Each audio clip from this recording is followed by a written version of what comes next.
দীর্ঘ ২ বছরের রক্তক্ষয়ী সংঘর্ষের পর অবশেষে নেমে এসেছে শান্তির আলোকরেখা। ফিলিস্তিনের গাজা উপত্যকা থেকে সেনা প্রত্যাহার শুরু করেছে ইসরায়েল।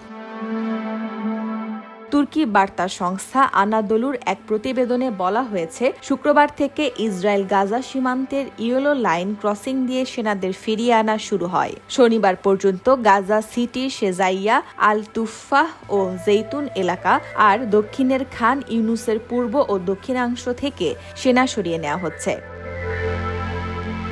ইসরায়েলি প্রতিরক্ষা বাহিনী বা আইডিএফ জানিয়েছে, ধাপে ধাপে গাজার অন্যান্য অঞ্চল থেকেও সেনাদের প্রত্যাহার করা হবে। যুদ্ধবিরতির পর এই প্রথম গাজার আকাশে এখন শান্তির নিশান উঠছে।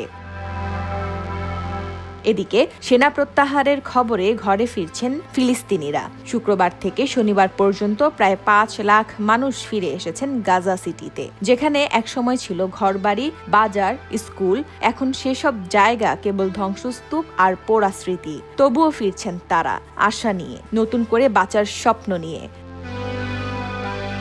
বিশ্ব কূটনীতির মঞ্চেও এই যুদ্ধবিরতি এখন আলোচনার কেন্দ্রবিন্দু। গত মাসে জাতিসংঘ সাধারণ পরিষদের ফাঁকে আরব ও মুসলিম দেশগুলোর সঙ্গে বৈঠক করেন যুক্তরাষ্ট্রের প্রেসিডেন্ট ডোনাল্ড ট্রাম্প। এরপরই ওয়াশিংটনে ইসরায়েলি প্রধানমন্ত্রী বেনিয়ামিন নেতানিয়াহুর সঙ্গে বৈঠকে ঘোষণা করেন ২০ দফা শান্তি পরিকল্পনা।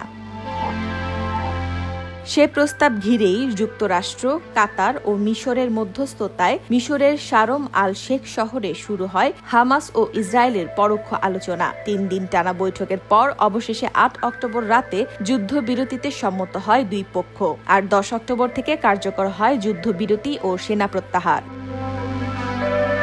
দীর্ঘদিনের ধ্বংসযজ্ঞ আর মৃত্যুর ছায়া পেরিয়ে এখন গাজা উপত্যকায় ফিরে আসছে নতুন সূর্যোদয়ের প্রতিশ্রুতি। মানুষ ফিরে আসছে, ভাঙা ঘর মেরামত করছে, আর পৃথিবী তাকিয়ে আছে এই ক্ষুদ্র উপত্যকার প্রতিটি শ্বাসে, যেখানে শান্তির নাম আজও সবচেয়ে কঠিন উচ্চারণ।